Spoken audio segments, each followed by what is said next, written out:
ಭಾರತ ಹಿಂದೂ ಪ್ರಧಾನ ದೇಶ. ಆದರೂ ಕೂಡ ಇಲ್ಲಿ ಹಲವಾರು ಧರ್ಮಗಳ ಜನರು ವಾಸಿಸುತ್ತಾರೆ. ಅವರು ಮುಸ್ಲಿಮರೇ ಆಗಿರಲಿ, ಅವರು ಕ್ರಿಶ್ಚಿಯನ್ನೇ ಆಗಿರಲಿ, ಬೌದ್ಧ ಧರ್ಮದೇ ಆಗಲಿ, ಜೈನ ಧರ್ಮವೇ ಆಗಲಿ, ಸಿಖ್ ಧರ್ಮವೇ ಆಗಲಿ, ಎಲ್ಲರೂ ಕೂಡ ಈ ದೇಶದಲ್ಲಿ ವಾಸಿಸುತ್ತಾರೆ. ಹಾಗೆ ತಮ್ಮ ಇಷ್ಟಾರ್ಥಗಳನ್ನು ನೆರವೇರಿಸಿಕೊಳ್ಳಲು ಬೇರೆ ಬೇರೆ ಧರ್ಮದ ದೇವಸ್ಥಾನಗಳಿಗೆ, ಗುರುದ್ವಾರಗಳಿಗೆ, ದರ್ಗಾಗಳಿಗೆ, ಚರ್ಚ್ಗಳಿಗೆ ಕೂಡ ಈ ರೀತಿ ತಮ್ಮ ಇಷ್ಟಾರ್ಥಗಳನ್ನು ಹಾರೈಸಲು ಬೇಡಿಕೆಗಳನ್ನ ದೇವರ ಮುಂದೆ ಇಟ್ಟಿರುತ್ತಾರೆ. ಅಂತಹ ಇಷ್ಟಾರ್ಥಗಳು ಪೂರ್ತಿಗೊಂಡಾಗ ಬೇರೆ ಬೇರೆ ಸೇವೆಗಳನ್ನು ಕೂಡ ಅಲ್ಲಿ ಮಾಡಿಸುತ್ತಾರೆ. ಅಂತಹ ಒಂದು ಉದಾಹರಣೆ ಇತ್ತೀಚೆಗೆ ನಡೆದಿದೆ.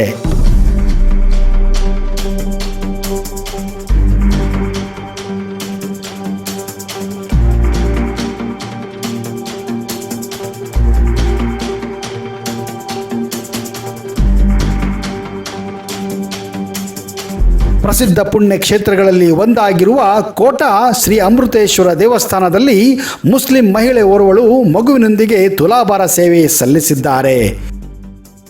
ಈ ವಿಷಯ ಇದೀಗ ಸಾಮಾಜಿಕ ಜಾಲತಾಣಗಳಲ್ಲಿ ತುಂಬಾನೇ ವೈರಲ್ ಆಗಿದೆ. ಮೂಲತಃ ಕೋಟದ ನಿವಾಸಿಯಾಗಿದ್ದು ಪ್ರಸ್ತುತ ಉಡುಪಿಯಲ್ಲಿ ವಾಸವಾಗಿರುವ ಮುಸ್ಲಿಂ ಕುಟುಂಬದವರು ಹರಕೆಯನ್ನು ಹೊತ್ತುಕೊಂಡಿದ್ದರು. ಈ ಹಿನ್ನೆಲೆಯಲ್ಲಿ ಈ ಹರಕೆಯನ್ನು ಸಲ್ಲಿಸಿದ್ದಾರೆ. ತುಲಾಭಾರ ವಿಡಿಯೋ ಇದೀಗ ಸಾಮಾಜಿಕ ತಾಣದಲ್ಲಿ ಹರಿದಾಡುತ್ತಿದ್ದು ಧಾರ್ಮಿಕ ಸೌಹಾರ್ದತೆಯ ಮೆಚ್ಚುಗೆ ವ್ಯಕ್ತವಾಗಿದೆ.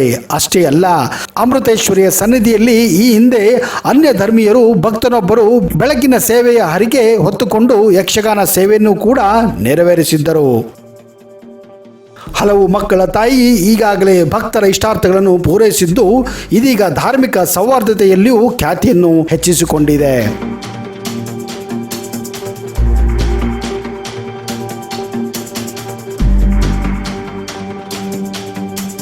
ಹಾಗಾದರೆ ಈ ದೇವಸ್ಥಾನ ಎಲ್ಲಿದೆ, ಇದರ ವಿಶೇಷತೆ ಏನು ಅನ್ನೋದನ್ನ ನಾವು ಈ ವಿಡಿಯೋದಲ್ಲಿ ತಿಳಿದುಕೊಳ್ಳೋಣ ಸ್ನೇಹಿತರೆ.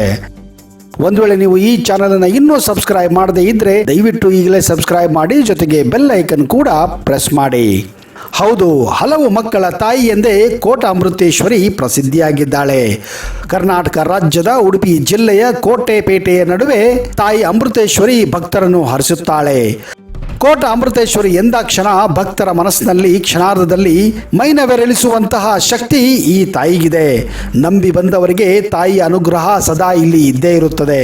ಅದಕ್ಕೆ ತಾಯಿ ಅಮೃತೇಶ್ವರಿಯ ಹಲವು ನಿದರ್ಶನಗಳಿವೆ. ಇದೇ ಕಾರಣ ಈ ದೇವಸ್ಥಾನಕ್ಕೆ ಬರೀ ಹಿಂದೂಗಳಲ್ಲದೆ ಮುಸ್ಲಿಮರು, ಕ್ರೈಸ್ತರು, ಬೌದ್ಧರು, ಸಿಖ್ಖರು, ಹಲವಾರು ಧರ್ಮದ ಜನರು ಈ ದೇವಿಯನ್ನು ನಡೆದುಕೊಳ್ಳುತ್ತಾರೆ.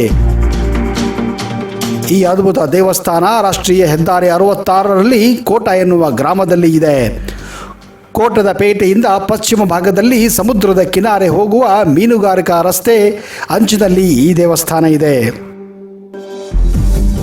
ದೇವಸ್ಥಾನದ ಗರ್ಭಗುಡಿಯ ಹೊರಭಾಗದ ಒಳಸುತ್ತಿನಲ್ಲಿ 3 ಕಡೆಯಲ್ಲಿ ಶಿವಲಿಂಗಾಕಾರದ ಲಿಂಗಗಳು ತನ್ನಿಂತಾನೇ ಉದ್ಭವಿಸುತ್ತವೆ. ಈ ರೀತಿಯ ವಿಶೇಷತೆ ದೇಶದ ಇತರ ಭಾಗಗಳ ದೇವಸ್ಥಾನದಲ್ಲಿ ನಿಮಗೆ ಎಲ್ಲಿಯೂ ಕಂಡುಬರುವುದಿಲ್ಲ.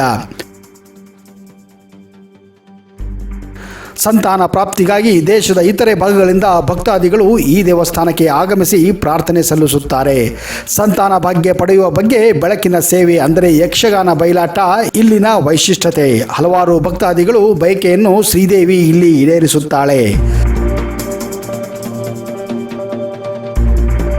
ದೇವಸ್ಥಾನದ ಮುಂಭಾಗದಲ್ಲಿ ವರುಣತೀರ್ಥ ಎಂಬ ವಿಶಾಲ ಕೆರೆ ಇದೆ. ಕೋಟಾ ಹೋಬಳಿಯ 14 ಗ್ರಾಮದವರು ಮನೆಯಲ್ಲಿ ಜನಿಸಿದ ಮಗುವನ್ನು ಪ್ರಪ್ರಥಮವಾಗಿ ಈ ದೇವಸ್ಥಾನಕ್ಕೆ ಕರೆದುಕೊಂಡು ಬಂದು ಪೂಜೆ ಸಲ್ಲಿಸಿ ನಂತರ ಇತರ ಕಡೆ ಹೋಗುವ ಸಂಪ್ರದಾಯವು ಈಗಲೂ ಇಲ್ಲಿ ಚಾಲ್ತಿಯಲ್ಲಿದೆ. ಬೆಳಕಿನ ಸೇವೆ, ತುಲಾಭಾರ ಸೇವೆ, ಲಿಂಗಗಳಿಗೆ ಎಣ್ಣೆ ಹಚ್ಚುವ ಸೇವೆಗಳು ಇಲ್ಲಿ ಪ್ರಧಾನ ಸೇವೆಗಳಾಗಿವೆ. ಈ ದೇವಸ್ಥಾನದಲ್ಲಿ ದೇವರ ಪೂಜೆಯನ್ನು ಜೋಗಿ ಸಮಾಜದವರು ನಿರ್ವಹಿಸಿಕೊಂಡು ಬರುತ್ತಿದ್ದಾರೆ. ಅಂದಹಾಗೆ ಈ ದೇವಸ್ಥಾನ ಉಡುಪಿ ನಗರದಿಂದ ಸುಮಾರು 26 ಕಿಲೋಮೀಟರ್ ದೂರದಲ್ಲಿದ್ದರೆ ಕುಂದಾಪುರದಿಂದ ಕೇವಲ 12 ಕಿಲೋಮೀಟರ್ ದೂರದಲ್ಲಿದೆ. ರಾಜ್ಯದ ರಾಜಧಾನಿ ಬೆಂಗಳೂರಿನಿಂದ 405 ಕಿಲೋಮೀಟರ್ ದೂರದಲ್ಲಿದ್ದರೆ ಉತ್ತರ ಕರ್ನಾಟಕದ ಅವಳಿ ನಗರಗಳಾದಂತಹ ಹುಬ್ಬಳ್ಳಿ, ಧಾರವಾಡದಿಂದ 287 ಕಿಲೋಮೀಟರ್ ದೂರದಲ್ಲಿದೆ. ದೇವಸ್ಥಾನದ ಪೂಜಾ ಸಮಯ ಬೆಳಗ್ಗೆ 6:30ರಿಂದ ರಾತ್ರಿ 8:30ರವರೆಗೂ ಈ ದೇವಸ್ಥಾನ ತೆರೆದಿರುತ್ತದೆ. ಇನ್ನು ಈ ದೇವಸ್ಥಾನಕ್ಕೆ ಹತ್ತಿರವಾದ ಇತರೆ ದೇವಸ್ಥಾನಗಳು ಎಂದರೆ ಶ್ರೀ ಮೂಕಾಂಬಿಕಾ ದೇವಸ್ಥಾನ ಕೊಲ್ಲೂರು, ಶ್ರೀ ಮಹಿಷಿವರ್ಧಿನಿ ದೇವಸ್ಥಾನ ನೀಲಾವರ, ಶ್ರೀ ದುರ್ಗಾ ಪರಮೇಶ್ವರಿ ದೇವಸ್ಥಾನ ಮಂದಾರ್ತಿ, ಶ್ರೀಕೃಷ್ಣ ಮಠ ಉಡುಪಿ, ಮರವಂತೆ ಕಡಲತೀರ, ಮಲ್ಪೆ ಕಡಲತೀರ. ಸ್ನೇಹಿತರೆ, ಒಂದು ವೇಳೆ ನೀವು ಉಡುಪಿ ಕುಂದಾಪುರಕ್ಕೆ ಹೋದರೆ ದಯವಿಟ್ಟು ಕೋಟ ಅಮೃತೇಶ್ವರಿ ದೇವಸ್ಥಾನವನ್ನು ತಪ್ಪದೇ ಭೇಟಿ ಕೊಡಿ. ಒಂದು ವೇಳೆ ನಿಮಗೆ ಸಂತಾನ ಭಾಗ್ಯ ಇನ್ನೂವರೆಗೆ ಇಲ್ಲದಿದ್ದರೆ ಈ ದೇವಿಯಲ್ಲಿ ಹರಕೆಯನ್ನು ಹೊತ್ತರೆ ನಿಮಗೆ ಸಂತಾನ ಪ್ರಾಪ್ತಿಯಾಗೋದು ಖಂಡಿತ. ದೇವಿಯನ್ನು ಭೇಟಿಯಾಗಿ ನೀವು ಪುನೀತರಾಗಿರಿ. ಅಲ್ಲಿಯವರೆಗೆ ಜೈ ಹಿಂದ್, ಜೈ ಕರ್ನಾಟಕ ಮಾತೆ.